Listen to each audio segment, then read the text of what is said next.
Les fans de Whitney Houston ont rendez-vous avec la diva dès ce 21 décembre dans les salles hexagonales.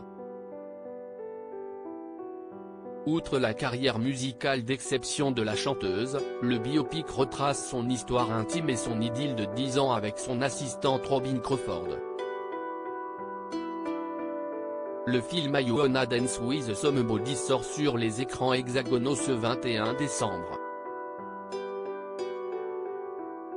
Le biopic sur la vie de Whitney Houston avait été annoncé il y a plus de 2 ans, mais il fallait trouver celle qui aurait le charisme nécessaire pour incarner la reine de la pop et de la soul disparue prématurément en 2012.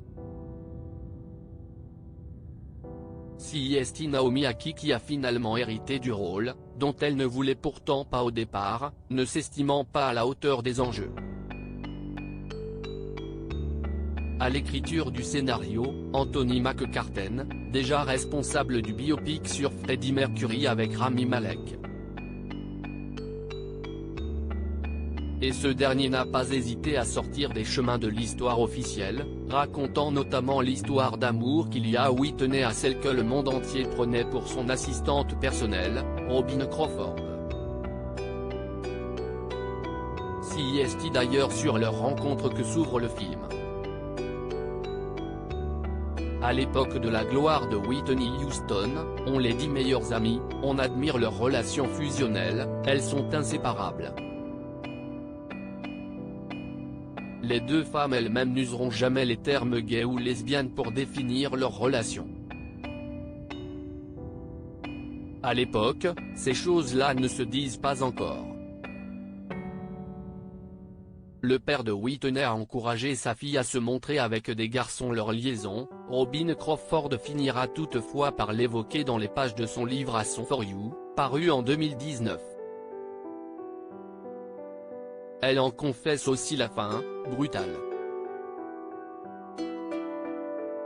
Elle est venue chez moi après la signature de son contrat, chez Arista, note de la rédaction, une bible à la main, pour m'expliquer que nous ne devions plus avoir de relations sexuelles parce que cela rendrait notre voyage sur Terre encore plus complexe et que, si cela se savait, cela se retournerait contre nous, avait-elle raconté.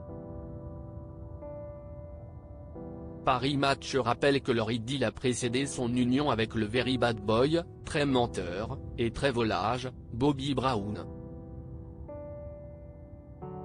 Il faut oublier Robin, et cette histoire qui heurte les valeurs dans lesquelles se reconnaît Whitney et avec lesquelles elle a grandi. Robin Crawford explique encore dans son ouvrage que l'interprète de I Have Nothing a grandi dans une famille très religieuse et ne s'est jamais détachée de cette morale. Et ce n'est pas son père, John Huston, qui aura facilité le coming out de sa fille, lui qui, lorsque les deux amoureuses se confient dans son bureau, leur dit qu'on ne pouvait pas être comme ça. Il encourage les jeunes femmes à se montrer et à sortir avec des garçons. Après la fin de leur histoire, Robin a elle aussi refait sa vie et eu 2 enfants sans toutefois jamais l'oublier. Je suis restée celle qu'il aimait pour ce qu'elle était vraiment, écrivait-elle avouant, je n'aille jamais fermé la porte à Nippy, surnom donné à Whitney par ses intimes, note de la rédaction, j'espérais même qu'elle viendrait un jour sonner chez moi. Ce vœu-là ne se sera pas réalisé.